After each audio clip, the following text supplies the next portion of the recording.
Les vélos Kuota sont fiers de vous présenter cet épisode de Dans la roue du Tour.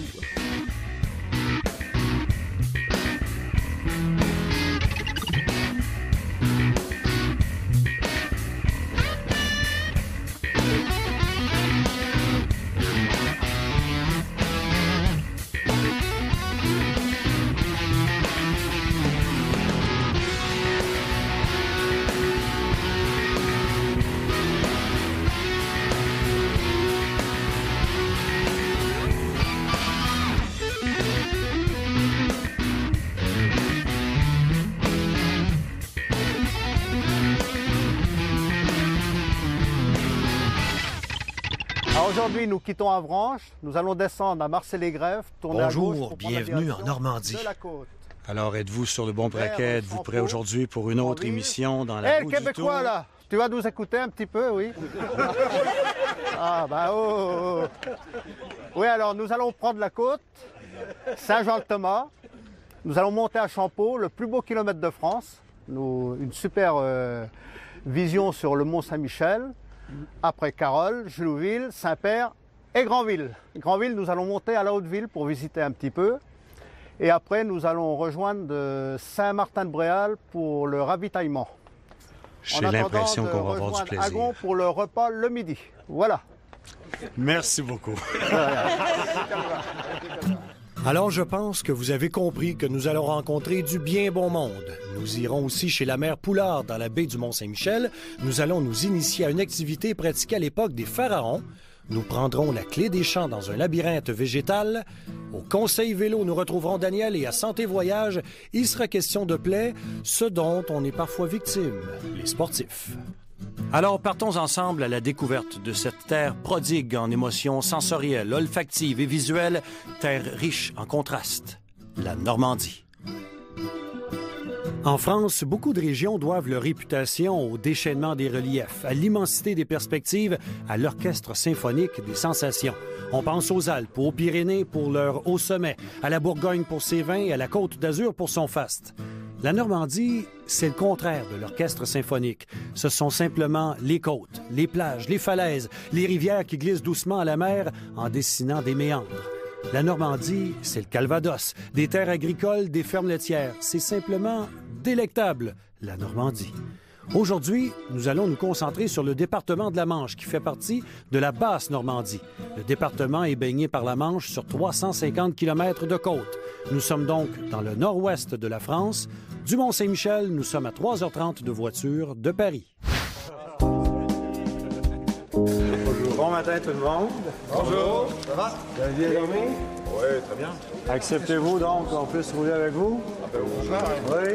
On va vous faire découvrir la baie du Mont-Saint-Michel. Vraiment toute la baie du Mont. Là, Donc, ça va être mon guide. Voilà, on va s'arrêter. Alors, c'est comme ça que vous étiez installé cette nuit, parce que nous, c'est notre première journée. On a dormi. Sur des lits de camp. Voilà. Et ça rappelle les bons souvenirs de notre jeunesse. Oui. Hein? Il faut ça parce que... Allez, celui qui ronflait, on tapait dessus. Ah oui? Parce qu'il y en a un autre avec un numéro. Alors, on va être têteux un petit peu. 62 et 63, Ça voilà. fait des beaux petits souvenirs. Voilà. Merci beaucoup, madame. Mine de rien, ici, 70 000 ans avant notre ère, des chasseurs traquaient déjà le rhinocéros, le mammouth, le lion des cavernes. Alors, nous sommes à Avranches, aux abords de la baie du Mont-Saint-Michel. Monsieur Hubert, bonjour. Bonjour. Serons-nous en sécurité? Tout à fait. Ah oui? Oui, pas de problème. Il n'y a pas de Il mammouth? n'y a plus de mammouth, Ah, d'accord. mais il y a des automobilistes. Ah, mais ça, on va s'y faire. 4 jours, donc, votre randonnée. Qu'est-ce qu'on voit au cours de ces 4 jours? C'est une randonnée de 600 km. Vous faites le tour complet de la Manche et donc vous voyez toutes les curiosités, le Mortain, le Mont-Saint-Michel, Granville, la Hague, dont on dit que c'est une petite Irlande, Cherbourg, le Val-de-Serre, les plages de débarquement. Faut spécifier aux cyclotouristes québécois, c'est une randonnée permanente. C'est quoi une randonnée permanente? Une randonnée permanente, c'est une randonnée, comme son nom l'indique, qui peut être faite à n'importe quel moment. Donc un club souhaite montrer ce qui l'intéresse. Il prépare un itinéraire, prépare des circuits, et chacun, quand il le veut et à son rythme, peut faire cette randonnée. Vous avez beaucoup aimé le Québec? Ah oui, beaucoup. Ah oui? Et les Québécois. Ah, merveilleux. Et les Québécoises? Ah oui, oui.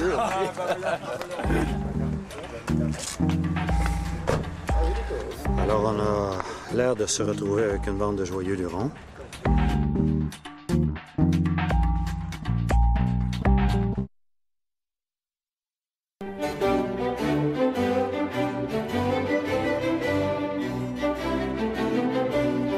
Pour notre randonnée du jour sur les côtes de l'Atlantique, notre équipe s'est donc amenée la veille à Avranches, une ville 2 fois hôtesse du Tour de France. Avranches est une cité dynamique, charmante, touristique, d'où nous avons une belle vue sur le Mont-Saint-Michel. En dehors des forts achalandages au Mont-Saint-Michel, c'est agréable d'y déambuler par les rues étroites à la recherche de restos, de monuments, de parcs ou pour lorgner l'architecture locale.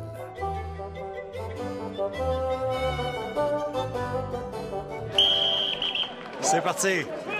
Allez, action!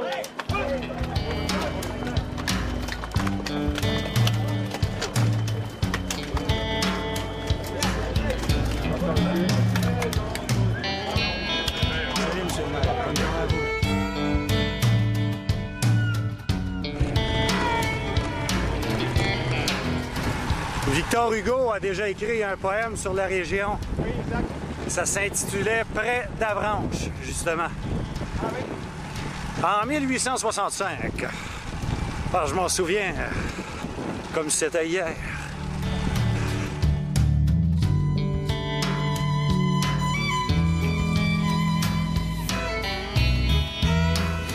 Nous allons donc pédaler aujourd'hui au pays de Jacques Anquetil, l'un des grands noms de l'histoire du Tour de France. Il est originaire de la Normandie, du secteur de Rouen où est souvent passée la Grande Boucle. C'est d'ailleurs chez lui qu'Anquetil a remporté la première victoire d'étape individuelle de sa carrière au Tour de France. C'était en 1957.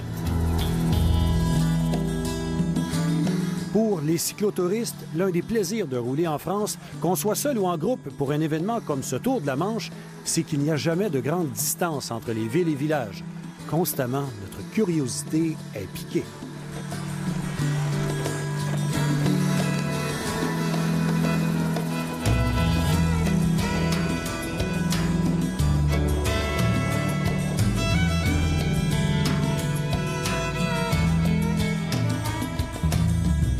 Ça monte en Normandie.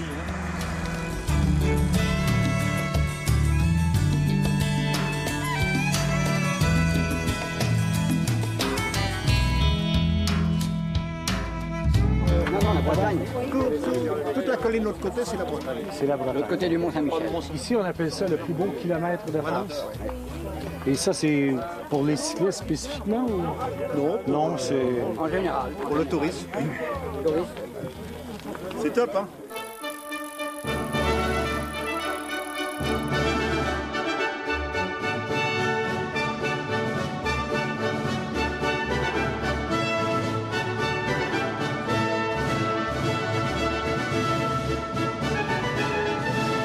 Mes bien chers frères, mes bien chères sœurs, vous avez probablement reconnu derrière moi le Mont-Saint-Michel, troisième site le plus visité en France, l'un des lieux de pèlerinage les plus fréquentés. Mais saviez-vous que pendant une certaine période, à l'époque de la Révolution, il a connu un tout autre destin? Le Mont-Saint-Michel est devenu une prison. L'abbaye du Mont-Saint-Michel, tout le monde en a entendu parler, mais c'est pas seulement une abbaye. Non, il y a en haut, bien sûr, la partie supérieure, l'abbaye, et en bas, le village du Mont-Saint-Michel. Est-ce que je vous ai présenté notre guide, Magali Robert, qui parle Bonjour. l'italien, Buongiorno. qui parle l'allemand? Guten Morgen. Et tout de suite, vous allez nous donner un conseil aux Québécois. Faut pas venir ici quand? Ne venez jamais au mois d'août, c'est le conseil que je vous donne. C'est terrible, il y a trop de monde. 3,5 millions de visiteurs par année ici. Bon, là, on a la porte, la vieille porte. Voilà, qu'on appelle la porte du roi. Donc elle date du 15e siècle et c'était autrefois l'entrée principale de notre village. On voit le pont-levis. Vous avez le pont-levis, vous avez la herse, les fossés. Et quand on a les grandes marées, la mer vient jusqu'à la porte du roi, pas jusqu'au fossé, et la grande porte. Alors vous avez toujours une grande porte, c'était autrefois l'entrée pour les chevaux, et à droite, l'entrée pour les piétons. Vous avez parlé de marées. Il faut Oui. dire qu'on a des grandes marées au Canada, les marées de la baie de Fundy. Oui. C'est la même chose ici, là. On a les plus fortes marées en Europe, oui. Et les chevaux passaient ici? Voilà. Et est-ce qu'on y va? On y va. C'est parti.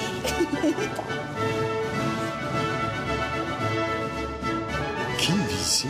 Vous avez déjà 12 religieux, 5 moines et 7 moniales.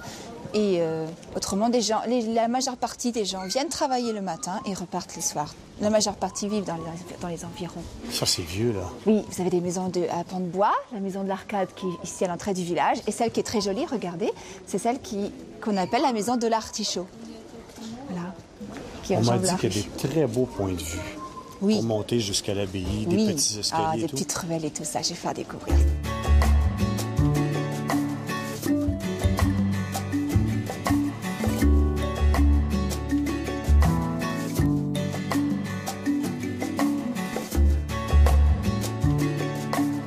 Magali, tu tiens promesse. Quel beau point de vue. C'est vrai. Qui était Saint-Michel? Alors, l'archange Saint-Michel, déjà, il est apparu ici en 708 à l'évêque d'Avranches, l'évêque Aubert. Pourquoi les pèlerins venaient prier Saint-Michel? Alors, là-haut, il a une lance et il est en train de terrasser le dragon. Et il peut avoir comme attribut aussi la balance. C'est-à-dire? C'est-à-dire que Saint-Michel va peser les âmes, va séparer les damnés qui, eux, iront vers l'enfer, des élus de Dieu qui iront vers le paradis.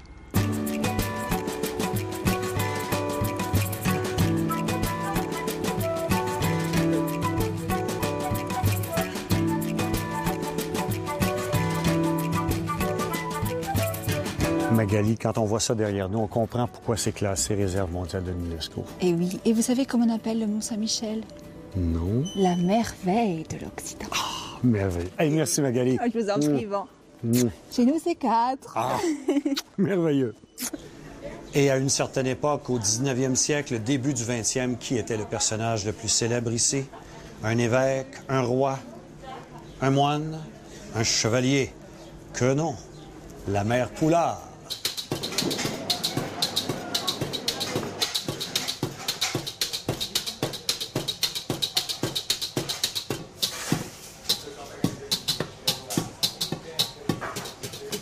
Voilà. Pourquoi c'est devenu si populaire ici? Pourquoi c'est devenu légendaire? Je pense qu'il y a... par le bouche à oreille. Ça s'est fait comme ça. Disons que c'est vrai qu'une personne qui vient, qui voit comment on prépare l'omelette, c'est quelque chose qu'on ne voit pas partout. Donc tout de suite, les gens disent, tiens, à la mère Poulard, ça se fait comme ça. Du bouche à oreille. Sa réputation, quand il y avait la marée, déjà quand il y avait la marée, les gens venaient en barque. Donc le temps que la marée s'en aille, les gens restaient ici, regardaient Annette Poulard en train de battre ses omelettes. Donc déjà les gens, disant qu'ils mangeaient l'omelette, et puis une fois que la marée repartait, ils repartaient. Et la mère Poulard, à l'origine, qui était-elle? Une femme de chambre qui s'est mariée avec le fils du boulanger. Ah, donc l'omelette est renversée. Voilà, on l'a pris. Hop là. Ben, Christine et Michel, merci beaucoup. Merci.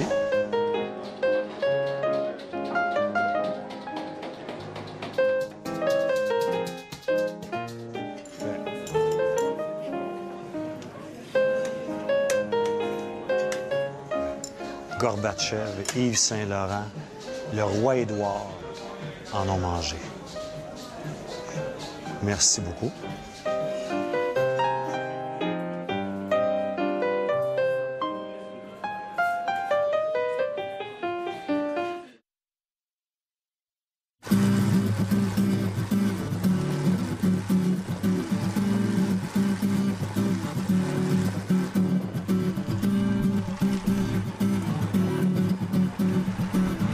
La cinquantaine d'inscrits autour de la Manche cyclotouristes poursuivent leur route dans une ambiance amicale. Le roulement d'un vélo ou de plusieurs vélos est une valse aux oreilles des adeptes de la religion bicyclette. Alterné entre pédaler sur d'étroites routes de campagne et la traversée fréquente de villes, villages ou communes, ne manque pas de charme.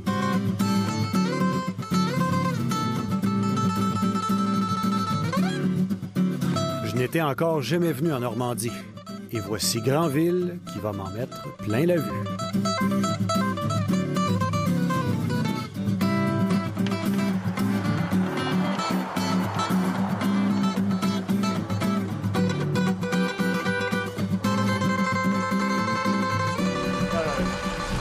revoir ma Normandie, c'est le pays qui m'a donné le jour.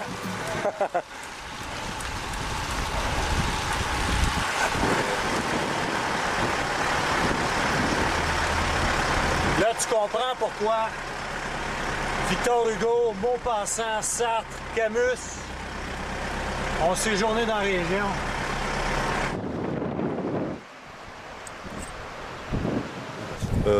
Mont-Saint-Michel est juste derrière, là. Ouais.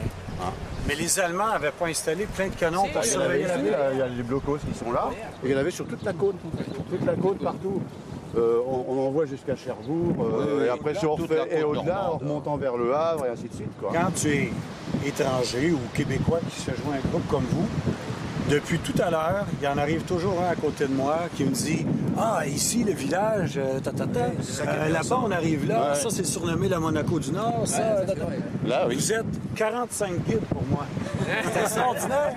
C'est des gens du pays, pour la plupart, qui me racontent mille et une choses. C'est vraiment très intéressant. Les gens ont à cœur leur pays, puis de nous le raconter. Parcourir les localités qui jalonnent les côtes de Normandie rappellerait sans aucun doute une foule de souvenirs aux vétérans de la Deuxième Guerre mondiale où tant de Québécois et de Canadiens sont venus participer à l'histoire avec un grand H.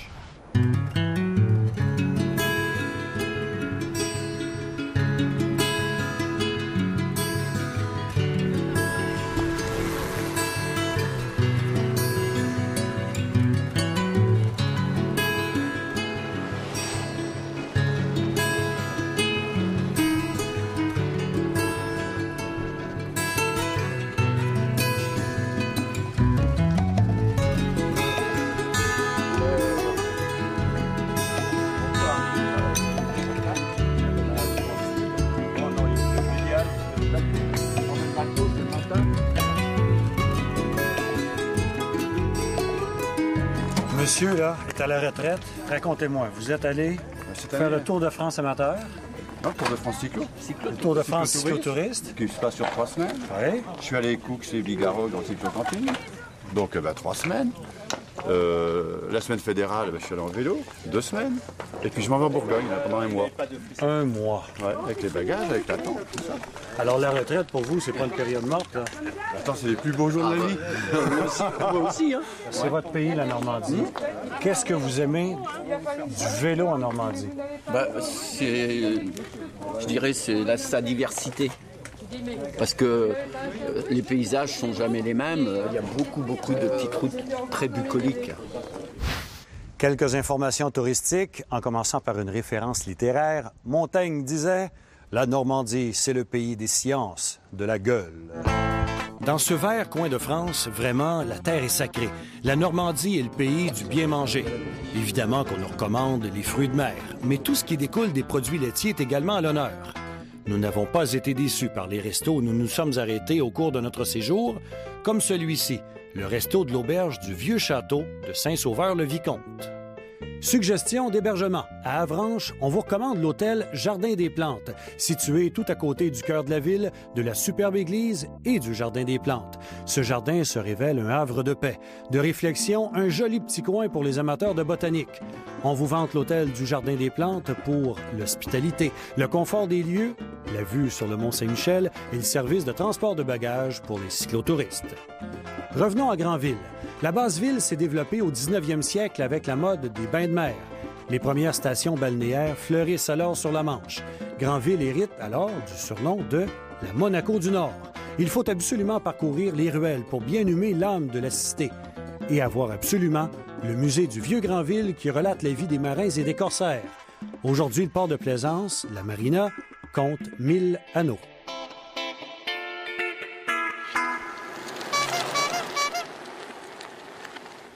Bonjour Daniel. Bonjour Yvan. Un mini-mélo de conseils aujourd'hui. Le premier, c'est pour les nuls en mécanique comme moi.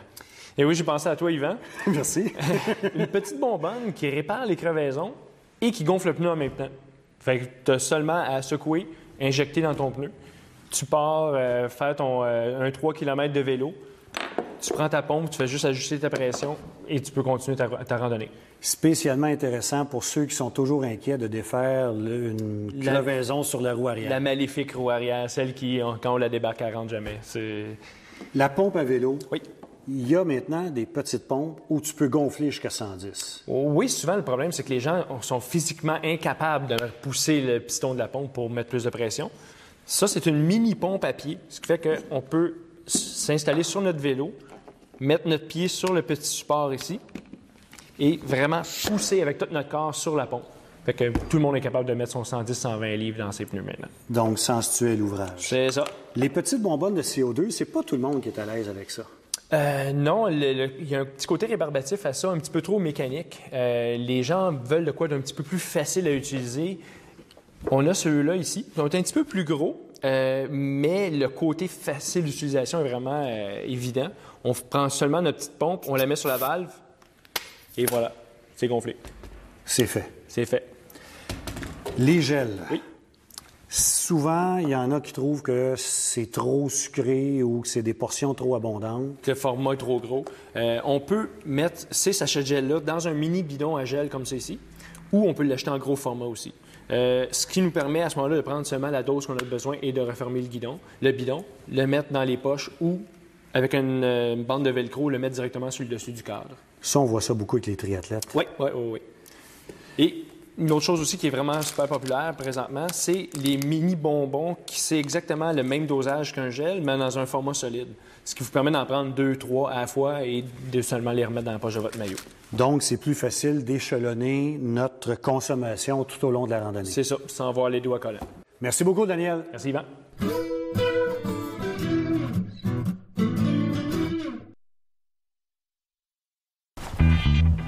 Pour les amateurs de plein air, Normandie rime avec activité aquatique, évidemment, mais aussi avec sport éolien. Pour démarrer, on se met ce qu'on appelle travers au vent. Pour accélérer, il va falloir que je la gonfle, la voile. Pour la gonfler, je vais tirer progressivement sur l'écoute. Pour ralentir, je vais lâcher l'écoute. La voile se dégonfle, le char ralentit. Et j'espère qu'il n'y a pas de requin à la mer si j'oublie de tourner.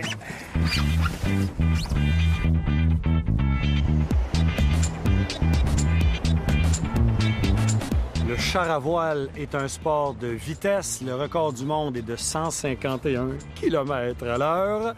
Et je ne tenterai pas d'abaisser ce record ce matin. Christelle, je peux aller à quelle vitesse? Avec ça, vous pouvez atteindre les 80 km/h. OK. Alors, la catégorie supérieure d'engin? Supérieure, après, il y a les classes 5 sport. Et là, on peut atteindre les 100-120 km/h. Et après, au-dessus, il y a ce qu'on appelle les classes 3, surnommées les cercueils aussi, tellement on est complètement allongé. Et là, on atteint des vitesses, d'où le record du monde de 150 km/h. C'est quoi les principales consignes de sécurité que je devrais observer? Déjà, première étape, le port du casque qui est obligatoire. Ça. Ensuite, ne jamais sortir les pieds du char à voile. On dit que c'est un sport nouveau, oui, mais à l'époque des pharaons, on se servait de chars à vent dans le désert égyptien. Et dans l'histoire plus moderne, les pionniers de l'aviation ont beaucoup travaillé sur cette forme d'engin, notamment Blériot. Et il y a plusieurs termes dans votre sport qui viennent du monde de l'aviation. Tout à fait, oui.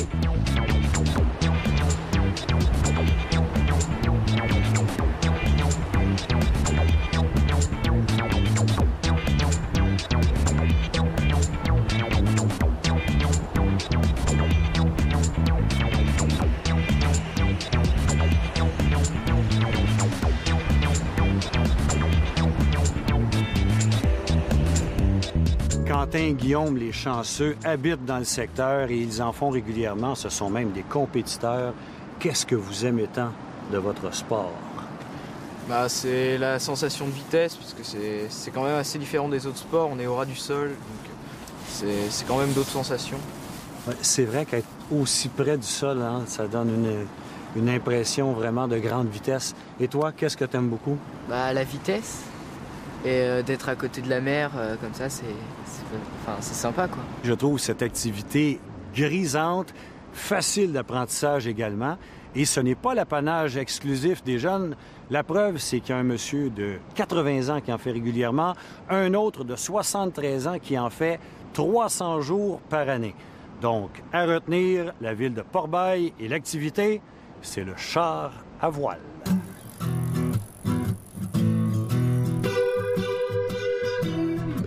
Bonjour Sylvie Duchesneau. Bonjour Yvan. Les sportifs, on aime ça prendre soin de notre santé, mais parfois, à faire du sport, des chutes peuvent survenir, des éraflures. Les irritations cutanées, on soulage ça comment? On soigne ça comment? On va soigner les irritations cutanées avec une crème ou un onguent à base d'hydrocortisone. On va essayer d'éviter les frottements si possible.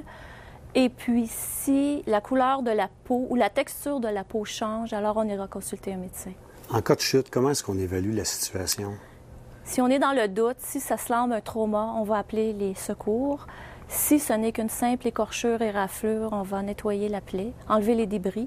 On va désinfecter avec un antiseptique et par la suite appliquer une crème ou un onguent antibiotique. D'où l'importance d'avoir sa trousse de premier soin. Donc. Exactement. La plaie, il faut y faire attention. Oui, la plaie, on la laisse à l'air libre, si possible. Si c'est un endroit qui est très accrochant, on va la recouvrir à l'aide d'un pansement stérile. Par contre, si la plaie ne semble pas guérir, il faut consulter un médecin. Si ça coule, si ça suinte, on consulte. Merci pour ces conseils de professionnels. Merci Sylvie. Merci.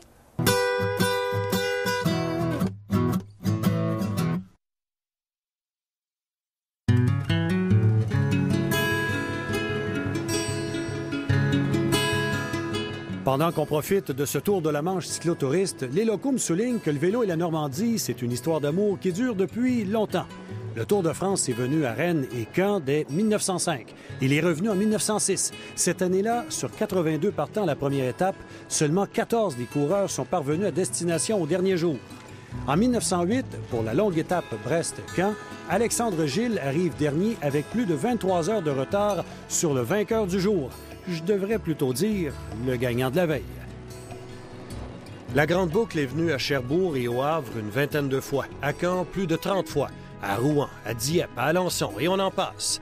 En fait, le Tour de France a toujours traversé la Normandie entre 1905 et 1968, et il y vient encore régulièrement.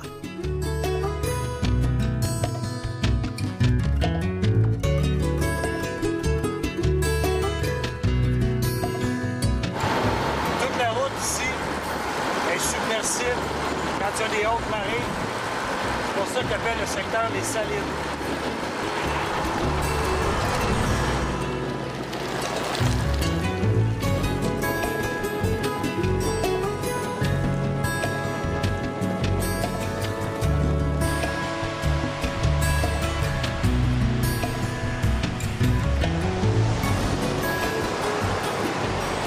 Vous trouvez pas que c'est une musique, ça?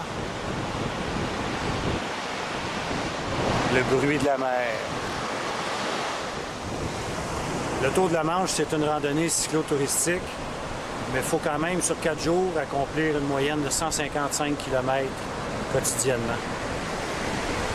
Il faut rouler un peu.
Fait intéressant, pour ce Tour de la Manche cyclotouriste, les organisateurs ont sollicité des clubs locaux qui ont chacun la responsabilité et la gentillesse de nous recevoir pour les haltes, les repas ou l'hébergement en gymnase. Nous sommes très bien reçus en toute simplicité.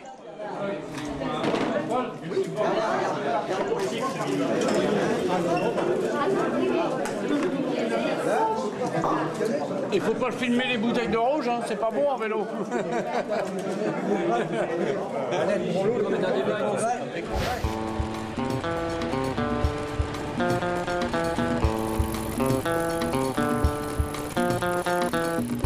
Citation d'un écrivain célèbre, « On n'enflamme que ce qui est inflammable ». Alors, c'est bien connu, les voyageurs, on aime découvrir, on aime les surprises, on est curieux. Alors, quand on dit la clé des champs, c'est le labyrinthe végétal. C'est Voilà. ce que vous proposez aux gens. J'imagine que c'est surtout, d'abord et avant tout, en famille. Tout à fait. Voilà, les gens viennent en famille, souvent les parents, les enfants, les grands-parents aussi quelquefois. C'est pour ça qu'il y a des bancs aussi à l'intérieur pour que les grands-parents puissent se reposer, quoi. Et donc, les enfants sont tout joyeux de partir dans les différentes allées pour essayer d'aider les parents pour qu'ils fassent le moins de kilomètres possible. Toutes les fausses pistes, c'est les enfants qui cherchent à les détourner. I'm 7. 7? Yeah. And are you having fun here? Yes, thank you. Have you seen any animals? Yes.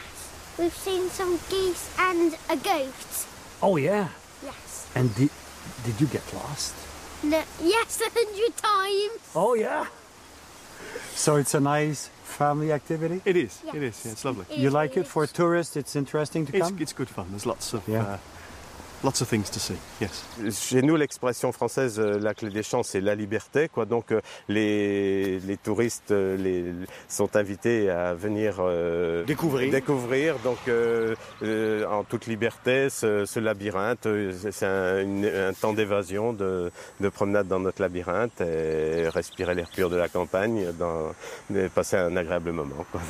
Et est-ce qu'on y va? Si vous voulez, d'accord. On va tous. On est On parti. est parti.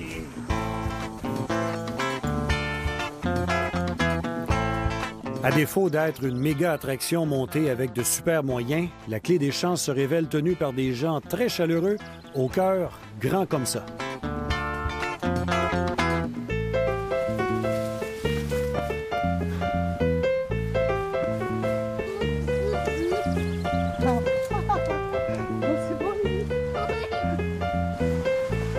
Should we go this way or this way?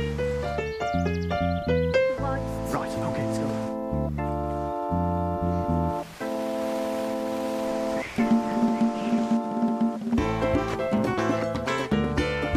Okay. Which way do you want to go? What, left? This way. This is right.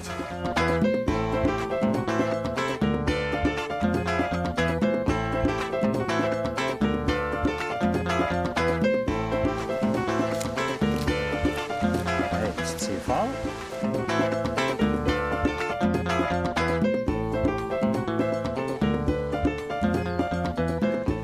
On dit que c'est pour les familles avec les enfants, mais à ne pas mésestimer, j'imagine faire un rallye de soir avec les nocturnes entre adultes. On retomberait en enfance. Et en plus, si vous venez au labyrinthe végétal, à la clé des champs, vous allez faire d'une pierre deux coups. On peut faire sa part pour une œuvre humanitaire. Voilà. Alors, c'est Patrick. Donc, une partie des bénéfices, bonjour, une partie Bonjour. des bénéfices est reversée par le propriétaire du champ à l'association que l'on soutient. C'est-à-dire? C'est-à-dire que moi, je suis bénévole au Secours catholique équipe Action internationale de Valogne. Et tous les ans, on soutient soit une association locale, qui œuvre dans un pays du monde, soit une de nos Caritas. Parfait. Bien, Patrick, cher cousin, merci beaucoup. Merci à vous.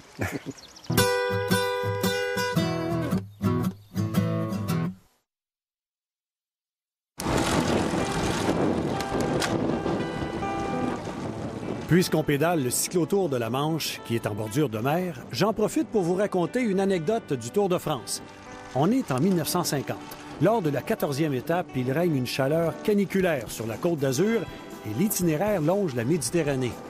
Sous l'impulsion de Apo Lazaridès, le peloton au complet se précipite dans la mer, la Grande Boucle dans la Grande Bleue. L'attitude des coureurs est sévèrement condamnée et la Côte d'Azur est rayée de la carte du Tour pendant plusieurs années.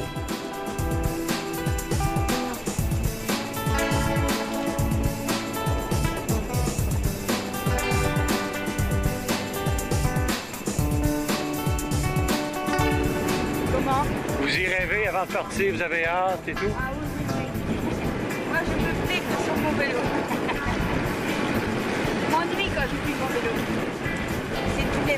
total. Merci, Val.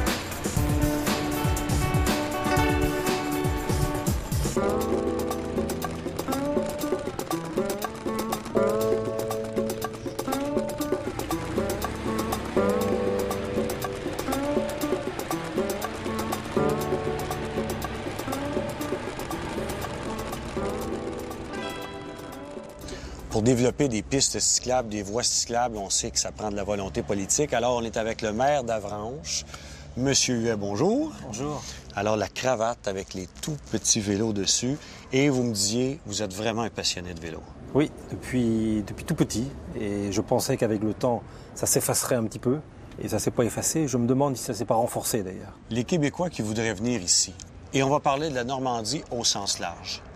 Il y a beaucoup d'infrastructures, il y a beaucoup de possibilités. Oui, il y a beaucoup de possibilités parce que la Normandie présente l'avantage d'être à la fois une région accessible et rurale. C'est-à-dire où on est tranquille pour faire du vélo ou de la bicyclette, parce que le vélo et la bicyclette, c'est pas tout à fait pareil. On trouve des routes départementales où il n'y a pas trop de voitures, pas trop de camions, des routes un peu sinueuses, c'est très agréable en vélo. Des routes sinueuses, c'est mieux que des routes très droites.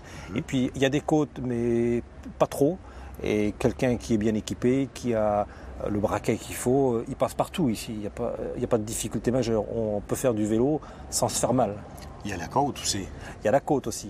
Alors la côte, contrairement à ce qu'on croit, c'est difficile parce qu'il y a beaucoup de vent sur la côte. Et le principal ennemi du cycliste, c'est pas les côtes, c'est le vent. Il y a un véloroute d'abord qui fait le tour de la baie du Mont-Saint-Michel. Donc on a mis en place un véloroute complet qui fait le tour de la baie et qui est très agréable. Alors c'est une route qui est partagée entre les automobilistes et les cyclistes, mais il y a des indications, des panneaux, et les automobilistes font un peu plus attention. Et donc les cyclistes peuvent évoluer en toute tranquillité. Il y a aussi une piste cyclable, une voie verte qui relie tout le sud de la Manche, depuis Domfront, Vire, qui sont dans le Calvados, jusqu'au Mont-Saint-Michel. On peut aller pratiquement jusqu'au Mont-Saint-Michel sur une voie qui est sécurisée et qui fait bien 40 ou 50 km de long. C'est une ancienne voie ferrée. Monsieur Huet, merci beaucoup, puis on va souhaiter aux cyclistes et cyclotouristes québécois de venir vous voir. Oui, bien merci en tout cas à vous. Et puis, il y a eu des grands coureurs aussi chez vous. Hein. Oui. Je me souviens de Steve Bauer. Oui. Qu'est-ce qu'il devient, lui, Steve Bauer? Steve Bauer a son agence de voyage. Il vient chaque année au Tour de France dans les Pyrénées. Et on a tourné une de nos 13 émissions avec lui, d'ailleurs. Il a porté le maillot jaune du Tour. Il l'a porté 14 fois. Ah oui. Ouais. C'est un bon coureur. Un bon coureur et un chic type. Vous aimez pas ça compliqué? Si vous saviez comme c'est facile de venir en Normandie, de s'organiser soi-même une ou quelques journées de vélo, ou même un voyage de vélo aux dates qui nous conviennent, voici 3 publications. La Manche, les véloroutes, contient 34 circuits cyclistes, des boucles d'une vingtaine de kilomètres pour découvrir les grands espaces, la région du Mont-Saint-Michel inclus. Pour chaque secteur, où loin vélo, les attraits, les faits saillants de chacun des parcours. La Manche, les voies vertes. Aucune circulation motorisée, c'est sur d'anciennes voies ferrées ou anciens chemins de halage en bordure de canaux. 250 km cyclables au total. C'est pour le cyclotourisme, la randonnée pédestre et même les balades à cheval. Et pour chaque randonnée, là aussi, une panoplie de références et de suggestions. Le Topo Guide vélo, vraiment une bible. 1400 km de promenade, 34 circuits pour le cyclotourisme, spécifiquement en Seine-Maritime, donc du Havre à Fécamp, à Dieppe, au nord du fameux pont de Normandie. Des indications aussi sur la véloroute du littoral qui fait 172 km et qui va relier éventuellement la Normandie aux Pays-Bas et au Portugal. Le vélo est aujourd'hui loisir mais vous comprendrez qu'en Normandie, à l'époque de la Deuxième Guerre mondiale, c'était un moyen de transport et un objet extrêmement utile, surtout pour les gens de la Résistance. Alors, voyez-moi ce bijou. Il serait allemand. Monsieur l'antiquaire pense qu'il a été shippé aux Allemands. Alors donc, en Normandie, il n'est pas rare, chez les brocanteurs, de retrouver de beaux spécimens du genre.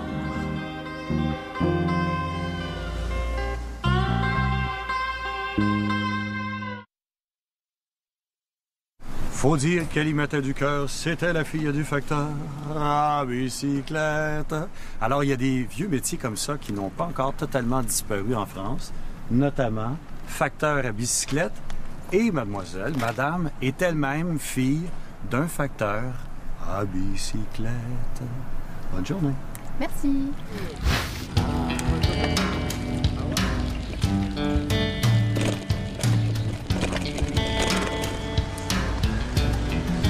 Beauville, le célèbre rigolo Landouille, est né en Normandie. C'est un enfant du pays.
Ah bon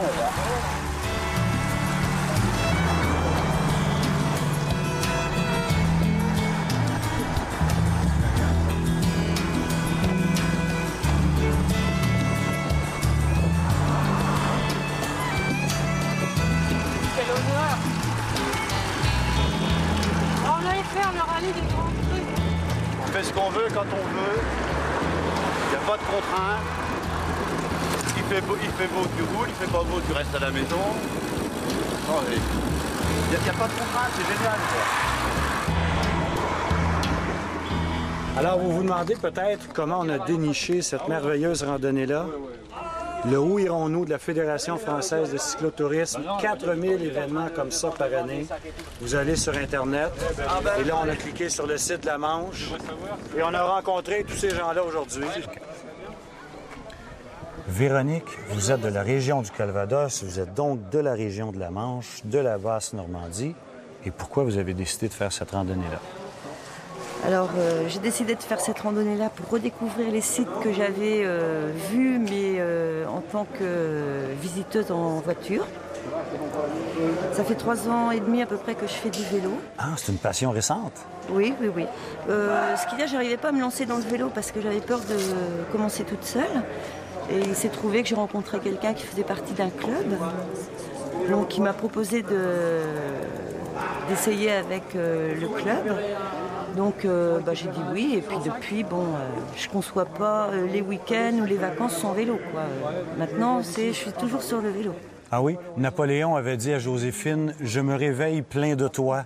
Est-ce que c'est comme ça un peu le vélo pour vous? Vous y rêvez souvent, vous avez hâte à vos week-ends? Ça m'arrive de penser qu'éventuellement, avec l'ambiance qui règne au sein des gens du vélo, c'est presque une seconde famille, enfin pour moi. Ouais. Quelqu'un qui vient de l'extérieur, qu'est-ce que vous lui diriez pour l'attirer dans la région? Une découverte des régions qui est complètement différente de la voiture. On côtoie les paysages, les gens, on s'arrête quand on veut. C'est la liberté. Hein. Qu'est-ce qui vous séduit d'une randonnée comme ça? La liberté. La liberté de rouler, de se trouver entre parenthèses, entre copains, et puis le vélo déjà. C'est la principale chose. Ça apporte quoi d'être en dortoir en lit de camp? Ah, ça c'est important de se retrouver entre eux, tous à coucher ensemble comme ça. C'est très important, parce que si on va se retrouver tout seul, on est isolé. Là, on se retrouve entre copains, on se retrouve à la même table le soir, le midi. Ah, c'est un groupement de copains. Là, vous êtes retraité, là. C'est 150 km en moyenne par jour. Oui. Est-ce que vous vous en venez à la guerre? Oh, pas du tout, c'est 150 km, mais ça se fait tranquillement. Et vous avez le sourire à la fin de la journée? Bien sûr, c'est formidable. Comme je t'ai dit, la liberté, une détente, c'est un moyen, je vous dis, de déplacement, puis on est libre.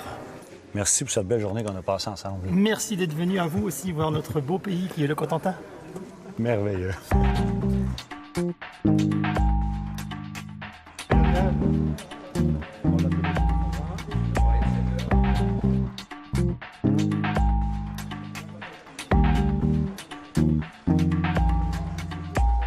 Si c'est l'aspect monétaire qui vous empêche de réaliser votre rêve d'effectuer un premier voyage à vélo, écoutez bien celle-là. Forfait de 4 jours, tout inclut les repas, l'hébergement. Oui, en gymnase, en dortoir, 120 €. 120 € seulement. Alors, j'espère que vous avez apprécié l'émission. Je vous dis merci d'avoir été là et à la semaine prochaine pour une autre émission dans la roue du Tour.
Cet épisode de Dans la roue du Tour vous a été présenté par les vélos Kuota.